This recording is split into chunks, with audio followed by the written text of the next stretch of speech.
Hello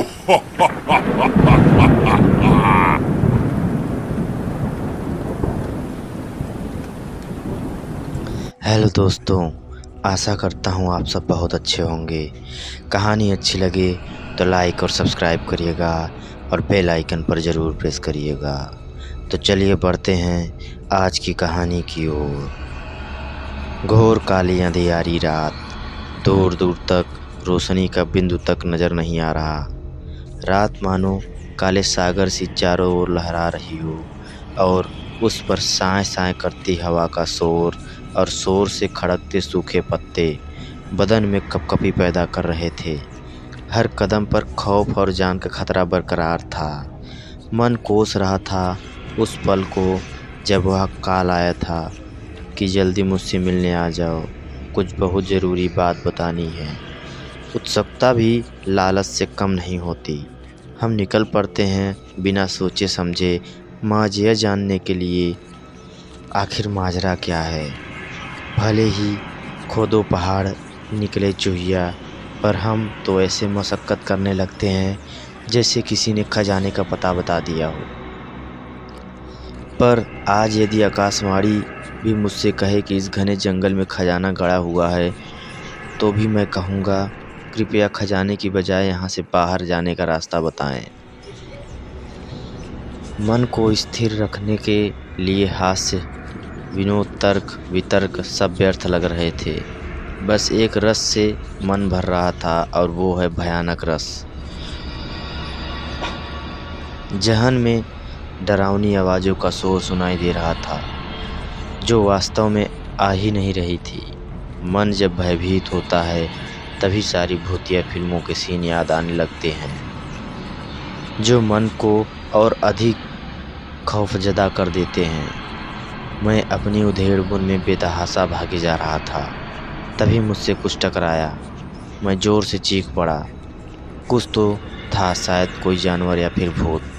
भूत के ख्याल से ही मेरे मन में दौड़ने की गति तेज हो गई, मानो पैर बिना पहिए के लगे हैं। बिना मंजिल और रास्तों के यहाँ वहाँ भटकता हुआ मैं बहुत थक गया। अंधेरे में कुछ सूझ भी नहीं रहा था। मैं एक बड़े से पेड़ के तने से टिक कर बैठ गया। मैंने बैग से पानी की बोतल निकाली। पानी खत्म हो गया था।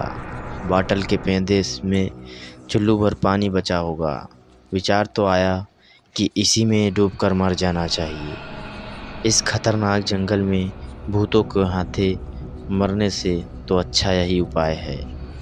पर इंसान आखिरी सांस तक भी जीने की चाह कहाँ छोड़ता है। मैंने बोतल में बचे एक दो घूंट पानी को पीकर ही अपनी प्यास बुझाई।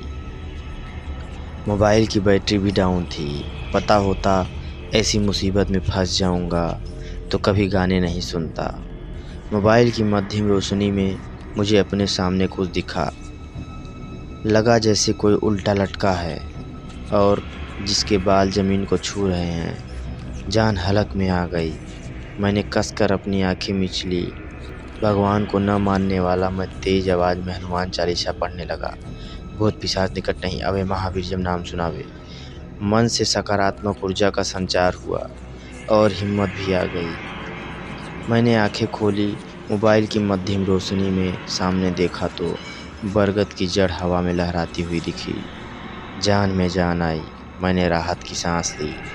राहत कुछ पल की ही थी। मैंने देखा दूर दो चमकीली आंखें मुझे देख रही हैं। बस आंखें ही दिखाई दे रही थी। यह भी पहचान पाना मुश्किल था कि यह आंखें इंसान की है या हैवान की। बड़ी भयानक आंखें लग रही थी।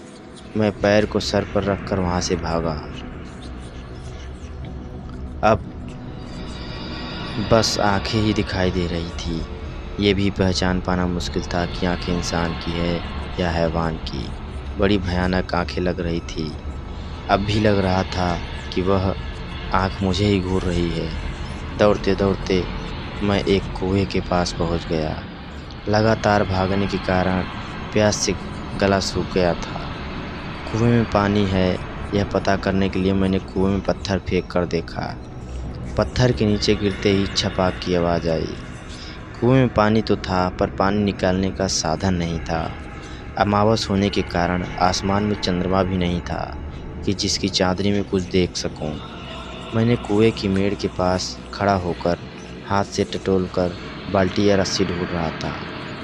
तभी मेरे हाथ में मोटी सी रस्सी आई। मैंने तुरंत रस्सी को कसकर पकड़ लिया और खींचने लगा। मैं रस्सी खींचता रहा पर बाल्टी ऊपर नहीं आई। माजरा क्या है, यह जानने के लिए मैंने कुएं में झांकने लगा। तभी किसी ने मेरे कंधे पर हाथ रखा। मैं ज़ोर से चिल्लाया। मेरे हाथ से रस्सी छूट गई। मेरी आवाज़ कुएं में गूंजने लगी, जो बड़ी भयानक लग रही थी। मैंने पलट कर देखा तो छोटी सी चिमनी हाथ में लिए एक अधेड़ उम्र की महिला खड़ी थी। उसका पहनावा बंजारों जैसा था और चेहरे पर गूदने के निशान थे। मुझे लगा यह कोई प्रेत आत्मा है जो कुएं की रखवाली करती होंगी, पर मेरा अनुमान गलत साबित हुआ। वह बोली, साहब, गौरव बाबू तो शहर से बाहर गए हैं। आपकी बस बहुत देर से आई। मैं आपको लेने बस स्टैंड गई थी। जब मैं बहुत इंतज़ार के बाद भी बस नहीं आई तो मैं जंगल में लकड़ियाँ लेने चली गई। मैंने हैरत से पूछा, पर मेरी तो गौरव से कल ही बात हुई थी, अचानक शहर क्यों चला गया? वह अचकाते हुए बोली, मालूम नहीं साहब। तुम कौन हो? मैं अगला सवाल दागा। हम गौरव बाबू के यहाँ काम करते हैं साहब, कहकर उसने लकड़ियों का गट्ठर सिर पर उठा लिया और जाने लगी। मैंने बिना कुछ कहे उसके पीछे चलने लगा। कुछ देर की चुप्पी के बाद मैंने कहा, क्या यहाँ हमेशा ऐसे ही अंधेरा रहता है? हाँ साहब, यहाँ बिजली पानी की व्यवस्था नहीं है, पर आप चिंता न करें, आपके खाने पीने का इंतज़ाम मैं कर दूँगी। गौरव कुछ कह कर गया है कि कब तक आएगा? मैंने पूछा। नहीं साहब, वो तो कभी कुछ बताकर नहीं जाते, वह बोली। महिला की बात सुनकर मुझे गौरव पर बहुत गुस्सा आया। आप चिंता न करें साहब, गौरव बाबू जल्दी ही आएंगे, वह मुझे दिलासा देते हुए बोली। हुंकार में उत्तर देकर मैं चुपचाप उस महिला के पीछे चलता रहा। थकान से अब मन में सोचना भी बंद कर दिया था।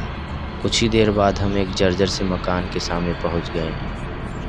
शेष अगले भाग में दोस्तों। कहानी अच्छी लगी हो तो लाइक और सब्सक्राइब करिएगा और बेल आइकन पर ज़रूर प्रेस करिएगा। धन्यवाद।